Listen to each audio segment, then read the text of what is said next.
There's one thing, though, that you should know. Another identity that will help you sort all these things out is to understand some details of the book of Revelation. We're not going to go through that whole book, but there's a couple of basic things you need. There are some lampstands that show up in chapter 1, and they are clearly in verse 20 of chapter 1 identified as the church. Jesus himself makes that quite clear. It's an idiom, if you will, for the church. When in the first verse of chapter 4, John arrives in heaven, somehow transported there in time. And the lampstands, when John gets to heaven, are in heaven when he arrives. People miss that. We discover the church occurs only in 2 chapters. In chapter 1, there's a vision of Christ, which defines these terms. Then chapter 2 and 3 are 7 letters to 7 churches. Chapter 4, verse 1 is the checkpoint after which the rapture has taken place. And so, furthermore, the other group you run into in chapter 4 and 5 and on are the 24 elders. And if you're going to study the Revelation, you need to satisfy yourself you really understand who they represent. And they clearly identify themselves as the redeemed. And they make that very clear. But if they worship the Lamb before he receives the scroll with the 7 seals. The tribulation begins when the scroll is unsealed, which means that the elders are there with him prior to the tribulation. One of the big debates that goes on in eschatology is this tribulation issue. And I'm showing you the reason we've taken the view we have. Not everybody does. Some good scholars see it differently. The 70th week, we believe, is detailed for us from chapter 6 through 19 of Revelation. But it's all post chapters 2 and 3. Whatever it is, we're going to see it from the mezzanine is the point, okay? So one of the things that's understudied, I think, is the precision in the prophetic profile of Jesus. How many epistles in the New Testament? Well, there's 21, right? 14 by Paul and 7 others, right? Wrong. There's 7 you would never count. The 7 by Jesus Christ. The 7 letters, 7 churches, Revelation 2 and 3. They're dictated by him.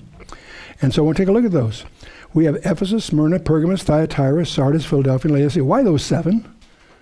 Several of those you've never heard of before. Why did he pick those? And it turns out he picked them for some incredibly fascinating reasons. Because it turns out that they're very instructional in terms of information for the church, the little churches. They're also very useful for us personally. I'm going to skip all that for here. It turns out we also discover that they lay out in advance the history of the church. And if they were in any other order, it wouldn't be true. Ephesus seems to speak of the apostolic church very clearly as we look at Acts 20 and we look at Paul's epistle to Ephesus. It all ties together. Smyrna is the persecuted church. Smyrna is a synonym for myrrh or an embalming ointment. And that's the persecuted church. Pergamos is the married church, not bigamy or pergamy. Pergamy is a perverted marriage. Bigamy is 2, monogamy is 1. Pergamy is a perverted, and that's when the church, what Satan couldn't accomplish by persecuting the church, he accomplished by having the church marry the world. And that occurred quite radically in the 3rd and 4th century. Thyatira is the medieval church. Now, incidentally, the Protestant commentators have had a field day trying to tie Thyatira to the Vatican. Well, and that's the longest letter, and there's lots of things to study if you like. But the point is, if Thyatira is the Vatican, then Sardis must be the Reformation. And it turns out that the Sardis is the church. You have a name, but you're dead. It's one of 2 letters that has nothing good said about it. Ooh, that may deserve some more study. Philadelphia is the missionary church. It's the good guys, so to speak. There are 2 churches that have nothing bad said about them, Smyrna and Philadelphia. So, and then, of course, Laodicea is the apostate church. And as you study these letters, you'll quickly become overwhelmed with the evidence that you and I are in the period of the apostate church.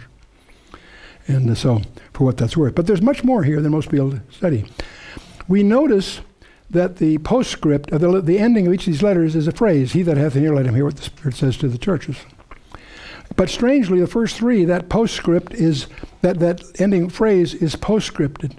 The promise to the overcomer is outside the letter. Each one of these has a promise to the overcomer, and my wife will be talking about those in one of the subsequent sessions. But it's interesting that the promises to the overcomer are subscripted outside the letter, like a postscript, in the first 3. But in the last 4, the promises are in the body of the letter.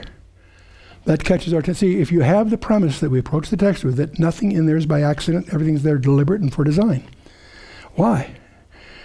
Well, we also notice not only are the promises in the body of the letter, we discover something else by inspecting these carefully. The last four have explicit references to the second coming. And that causes us to again begin to understand how these things parse. Because Thyatira, for an example, is promised that it will go into the Great Tribulation if it doesn't get its act together. Which, by the way, confirms our view that if the church is on its toes, it won't see the tribulation, the Great Tribulation. And so, Philadelphia, in contrast, that is promised that it will be removed before the time of the tribulation. So that is a branch point. What happens to these others two, we're not sure. That's problematical. So for what it's worth, that's worth studying. I just want to highlight that for your own study. And Jesus in Matthew, at the famous Olivet Discourse, says, "Therefore be ye also ready, for in such an hour as ye think not, the Son of Man cometh." So the more certain you are that he's not coming means the more certain he probably is. I'll leave that with you.